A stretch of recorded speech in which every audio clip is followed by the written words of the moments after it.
Sometimes, the most terrifying monsters aren't strangers lurking in the shadows, but the friends sitting right beside you. In July 2012, 16-year-old Skylar Neese vanished into the night, her last steps caught on a grainy security camera. What unfolded was a story of betrayal so cold, it shook an entire town. This is the story of how love and friendship turned lethal. Skylar Annette Neese was born February 10, 1996, in Morgantown, West Virginia.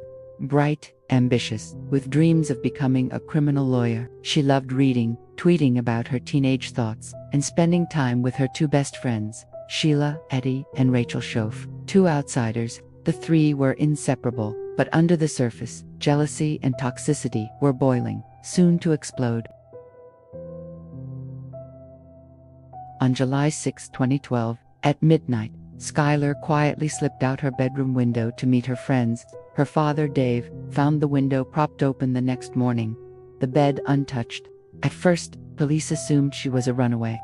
But Skylar wasn't the type to run. Her purse, her phone charger, everything she'd need, still in her room. Something was wrong. Then, a chilling discovery. The apartment's security camera captured Skylar sneaking across the parking lot and into a car. It was Sheila's car, her so-called best friend. The last time Skylar would ever be seen alive. Sheila, Eddy, and Rachel Shoaf drove Skylar out of town, toward the desolate woods by the Pennsylvania border.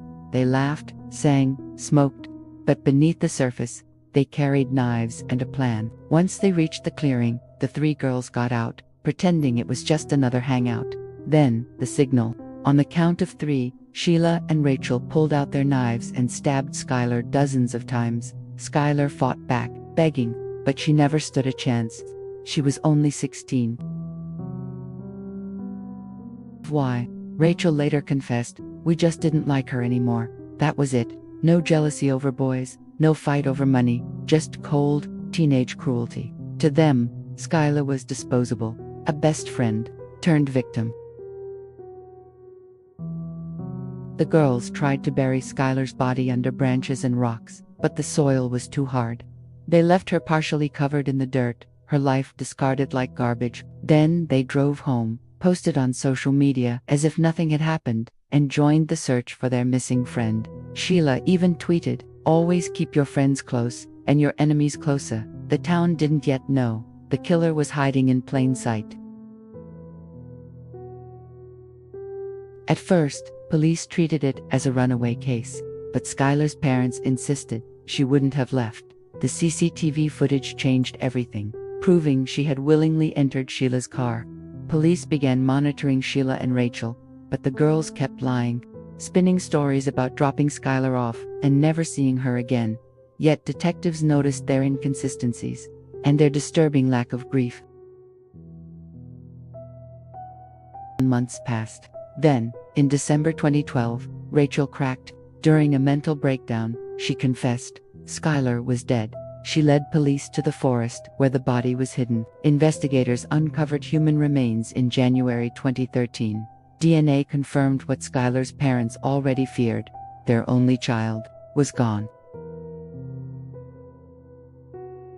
Rachel Shoaf showed signs of guilt, breaking under the weight of secrecy. But Sheila Eddy, she displayed chilling narcissism, posting online selfies, mocking tweets, even pretending to mourn Skylar's loss. Experts later described Sheila as a manipulative sociopath, charming, but utterly without empathy. Rachel, by contrast, was easily influenced, desperate to belong, willing to kill for approval. Together, they formed a deadly duo, a dominant manipulator and a compliant follower.